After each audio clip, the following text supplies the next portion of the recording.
Hello, everyone. Global air travel is the topic today, and it has changed considerably over the past decade. There have been major improvements in technology. Air travel is more efficient. Distances are shorter than ever. Now, ACI Europe, it's the trade association of Europe's airports. It represents 500 airports in 55 countries, and it released a report about total and direct connectivity. And we have the pleasure to have the Director General at ACI, Mr. Jankovic, with us today. But Mr. Jankovic, one of the findings of the report is that Greece is the only country that achieved full recovery in air connectivity. We'll be talking about that. Thank you very much for your time. My pleasure. Okay, so before we talk about Greece, generally from the report, we see an upsurge in passenger volumes this summer. But we still, if we examine the whole of European connectivity in the airports, we are still below pre-pandemic levels. Why is that? Yes, it's indeed. I think the recovery in connectivity levels is slower than the growth in passenger volumes, and that's because still there's different factors that come into play. The first one is that there's still a lot of markets outside Europe where travel is restricted, in particular Asia.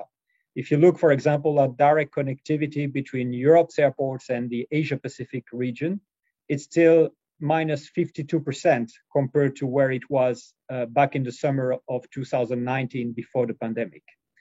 Within Europe, if we take direct connectivity within Europe, we're still at minus 16%. So we're closer to the pre-pandemic level, but we're not yet at the level of pre-pandemic. And there, of course, you have the impact of the war in Ukraine at the moment with the international sanctions, which have limited greatly air connectivity to Russia, to Belarus. And of course, there's no more air connectivity to Ukraine. So these factors act to limit the recovery in direct connectivity, direct air connectivity across Europe. And then you also have to factor in the fact that the network airlines, the traditional airlines, have retrenched quite a bit. They reduced their fleet quite substantially in the wake of the pandemic, meaning that the total capacity they can put today on the market is smaller compared to what they had before the pandemic. On the reverse, the low-cost carriers have been expanding and gaining market shares, and they're growing their connectivity at quite a fast pace. But all these factors taken together, explain why we're still below pre-pandemic levels when we measure air connectivity from Europe's airports today. Mm-hmm. Yeah, sure. Now, Greece, as I mentioned, is the only country that seems to have recovered fully, according to the report. We see no change between 2019 and 2022 in terms of air connectivity. What does it say about Greece, a country that relies heavily on tourism to offset the consequences of high inflation for the economy? Yes, indeed. The performance of the Greek market is quite remarkable, as you mentioned it. It's the only country this summer in Europe that has recovered fully its pre-pandemic level of air connectivity. I think it's down to different factors. The first one, more structural, is the fact that actually the recovery in air traffic has been driven mainly by leisure and what we call VFR, visit friend relatives traffic, where business traffic has been very slow to come back.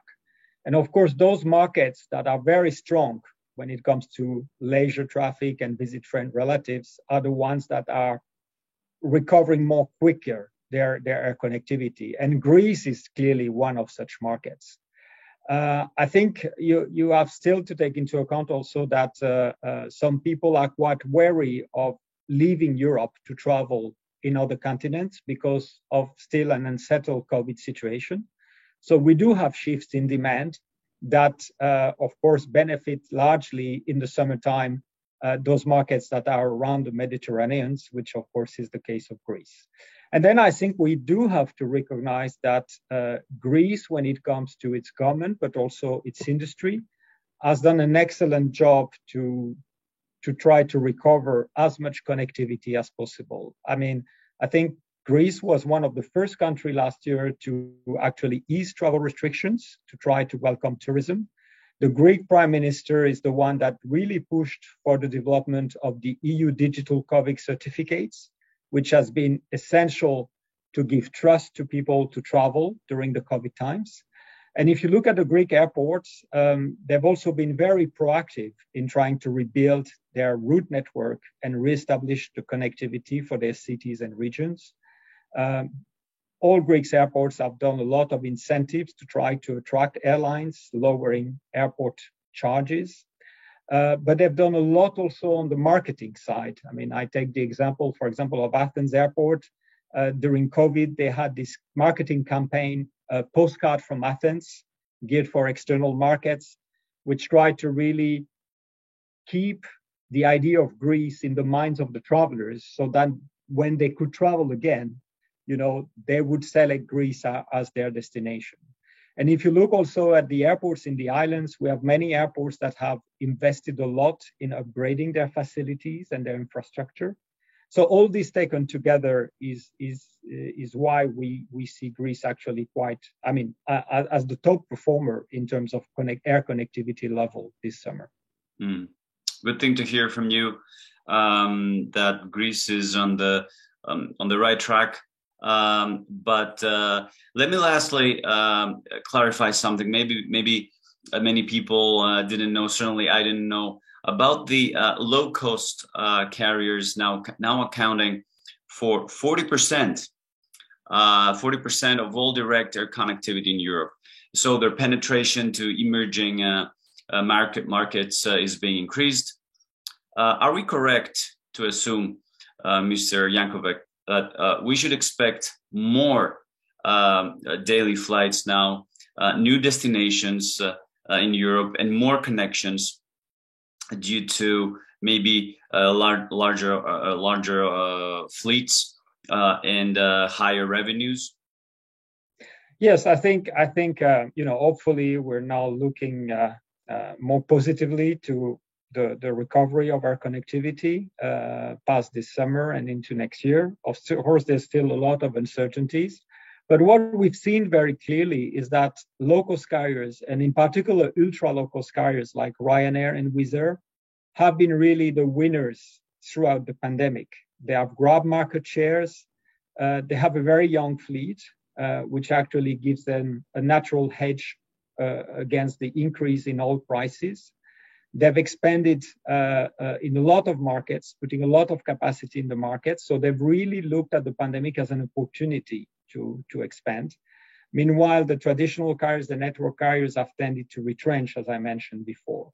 And I think when we look now at this moment in time where we see, besides the, you know, a still unsettled situation when it comes to the pandemic, we have new risk, new downside risk for air traffic and air connectivity moving forward because of the impact of the war in Ukraine, through inflation in particular, which is now hitting households across Europe. And of course, when you are under those circumstances, people tend to trade down. So they're looking at the lowest cost product. And that places, of course, low-cost carriers in a very good position. And then I think when you look at the medium to long term, I think it's quite telling also that if you take EasyJet, Ryanair, and Wizz Air, those three major low-cost carriers in Europe together, they have an order book in terms of new aircraft for 600 new aircraft to be delivered in the next decade. So I think that gives you also a very strong indication that you know, they are banking on expanding further their market share and playing an increasingly important role, even more than now, in terms of developing air connectivity. Mm-hmm. So I mean, there's growth probably ahead of us. Positive news for the economy, for the global economy, and for travelers. Mr. Jankovic, thank you so much for taking the time to speak with us and our viewers about this. Have a great day. Thank you. Thank you. Bye-bye.